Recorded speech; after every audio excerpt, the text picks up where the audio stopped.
And now, to end off the show, we're going to be reviewing Thor, Love, and Thunder. Of course, we're going to be doing a non-spoiler review first and a spoiler review. As always, we will let you know when the spoiler section is about to happen.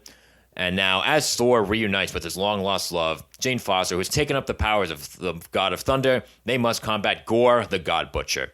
Now, my biggest thing going into this film was like, okay, how is this going to compare in terms of Ragnarok, right? Which one's going to be better, Ragnarok or Love and Thunder? Ragnarok was, of course, the previous Thor film. For me, I felt like Ragnarok was more entertaining. It was way funnier. But I feel like Love and Thunder had a better story and better emotion. And the reason why I say that, I think I'm predominantly comparing this to Ragnarok is because both Ragnarok and Love and Thunder were helmed by the same filmmaker, Taika Waititi. So which one overall would you say you liked better?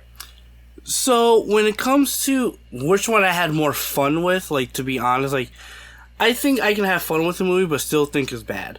Mortal Kombat, I had fun with it, but I still thought that was a trash movie. So with Love and Thunder, I had more fun with Love and Thunder than I did with Ragnarok. But I don't think Love and Thunder was as great as it was, or how people were trying to make it out to be. I didn't think it was all that good. I have a lot of the problems I had with Ragnarok still transferred over to this movie.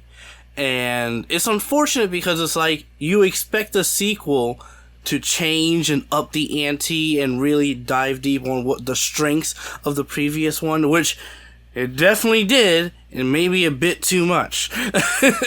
I think entertainment-wise, I had more fun with this because I think the comedy, for me, it definitely hit in certain places, but again, it also dragged out much later on. Whereas Ragnarok, the sole premise as to why I wasn't a fan of it was because an event like Ragnarok in Norse mythology and even in the comics should be taken very seriously. As serious as Infinity War Thor when he lost Asgard and just where he was mentally in that movie.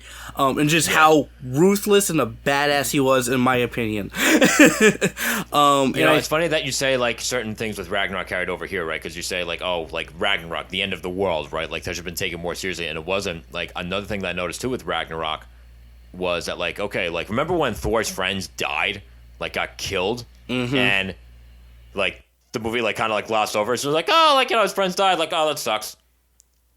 Where's Thor's grieving on that? And I get it, it's a comic book movie, but at the end of the day, I'm done with the whole excuse it's just a comic book movie. If you're telling stories, then if you want people to really see the humanity in these characters that you're building, and I think that's how you make film stand out. I think that's how you make genres that weren't taken as seriously stand out. You make them think and feel something emotionally that they didn't before with this genre. And I feel like that was a missed opportunity in Ragnarok, but I do feel like, at least with Love and Thunder, I do feel like the story and the emotion was better, even if it didn't always land. I appreciated the attempt more. And there are certain spots where it does, but there were definitely certain missed opportunities there as well.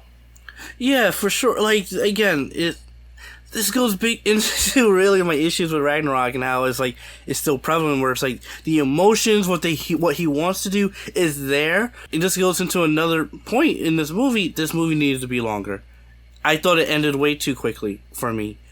You think so? I think it ended way too quickly because they gloss over certain emotional points that should be a bit more intimate, and then they go into another action scene and more comedy, and then, because relatively towards the end, I didn't realize that was the ending. I was like, wait, we're at the end? And I was like, this is too quick. We got here way too quickly. In my viewing, I was just like, we should not be at the end. To me, I knew it was the end, and I was like, we should not be here right now. None of this, this was way too quick. Quick of events. It was just, and I felt that it was a bit inconsistent at times, and I think this goes into the balancing of, I guess, the comedy and the drama, and how, It was way more comedic than it should be, and it should have been more dramatic. And especially if you're trying to tell a story between Jane Foster and Thor and that relationship, and we'll get into that, but just even that felt a bit shoehorned and not necessarily earned. I will say this. I did like Jane Foster. I like that Taika gave her more in this movie compared to previous ones. I liked how in the end, I liked how basically you kind of see why Thor was attracted to her. Why she was almost, in a sense, worthy of his love, you know? And I think their chemistry was just so... Honestly, I think it was better in this compared to previous ones. But again, even in the previous ones, you see it, but it's not fully realized. Where this one...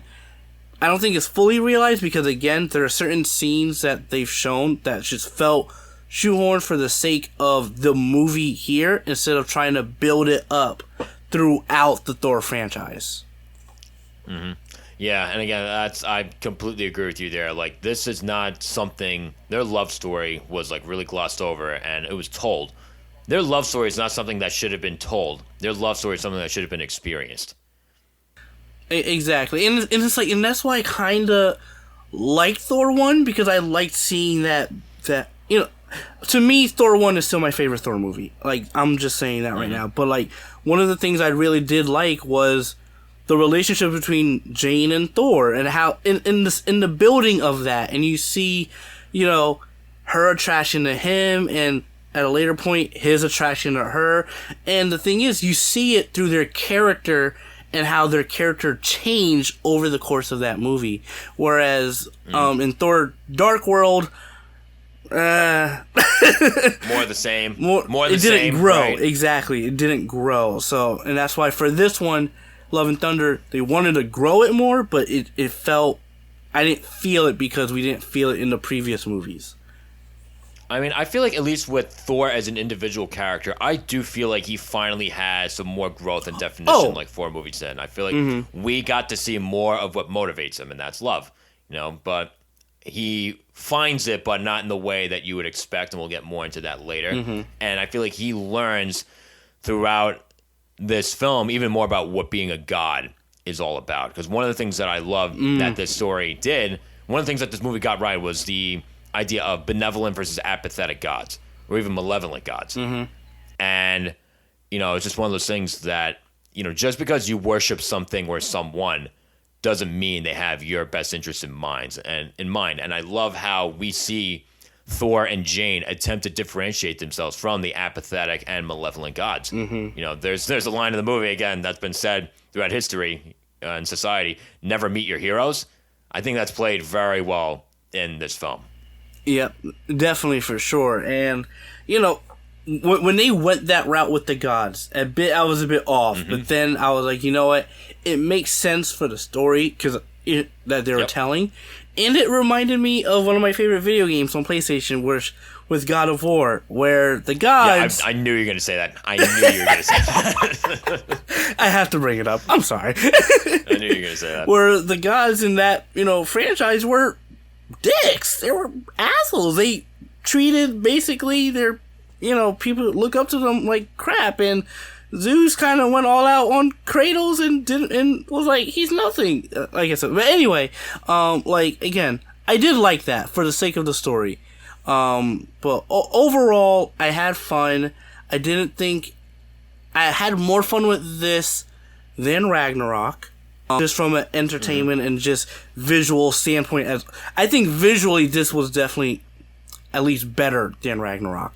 Not great, because there are definitely some scenes that were very spotty, were CG, but I like the style, the very over stylization a bit more in this one. Yeah, I'm not visually. I don't remember having any complaints with Ragnarok, and here I'm like, yeah, I don't remember having any complaints either. You know, I feel like a lot of the Marvel movies like kind of just look the same at this point, but you know, maybe that's just me.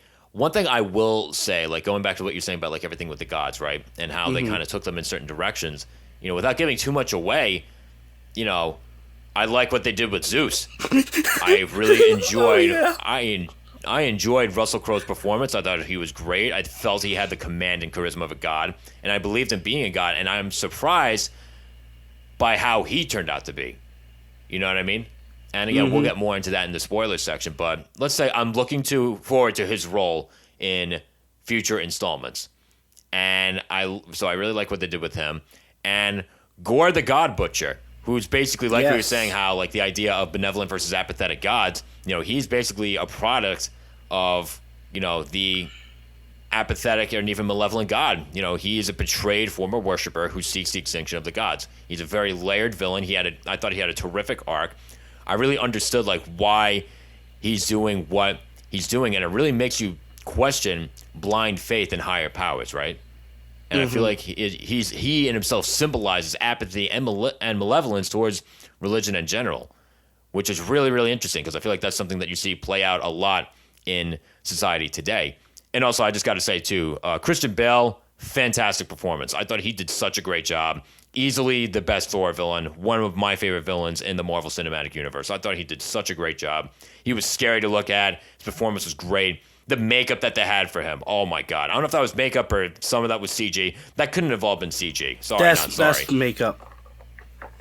I think a good chunk of that was makeup. Yeah. Yeah, they did a great job with him on that one. So what they did with him, great. I liked what they did with Gorr, but to me, I felt like they underutilized Christian Bale to a certain extent. I don't know. I love Christian Bale as Gorr. I liked like his performances, but I felt like I wanted more from him. I think that's what it was for me. I wanted a bit more. Yeah. You wanted him to be there more, or you feel like he, as a performer, with what he was given, could have done more? Like which one? Both. But I also definitely wanted to at least see more of Gorr and really. A part of me feels as if his transitioning into the God Butcher was very abrupt. And that threw me off, and that made me question certain actions and even plot devices and how things were operating at a later date. But overall, Gorr and Christian Bale, I like to a certain extent. Not completely. I'm not too fond of his look. I will still hold by that. Like, he should have looked a bit more like his counterpart. That's just me, comic book counterpart. But I did enjoy him. Yeah. So overall, I feel like the execution of the film, considering that's Taika Waititi, I was a bit disappointed by it. And the reason I will say that is because, like I said, I feel like I was expecting something at least as funny as Ragnarok. Like, the humor was still there in this movie, but not nearly as much as it was in Ragnarok. And I feel like that's one of the things that Ragnarok really had going for it. But again, Ragnarok lacked in emotional stakes, right? Yeah. It lacked in peril, if you really think about it. And I feel like this movie succeeded more with that than in Ragnarok. So I do appreciate the attempt in comparison to Ragnarok. But at the same time, certain emotional moments didn't land as much as others did. And as much as, they should have. And I just felt like certain things throughout this film felt like kind of hokey, and I felt like the tonality of this film was a bit inconsistent. So maybe I think that's what threw me off a bit with this film as well. Yeah, like what I meant by inconsistent earlier, I did mean like tonality-wise, because it did feel a bit all over the place. And again, and it's weird because it's like, it felt all over the place, and it's that short, so it should have been concise and a bit more controlled. But again, things don't usually work. But for me, just like how I told you, before this movie came out, I was cautiously optimistic, and I was left the same feeling how I left with Ragnarok. Just wasn't too big. Had more fun, but just wasn't too big on it. Okay. From a storytelling perspective. Yeah. So I think at this point, like now we're gonna get into the spoiler section in 5, 4, 3, 2, 1.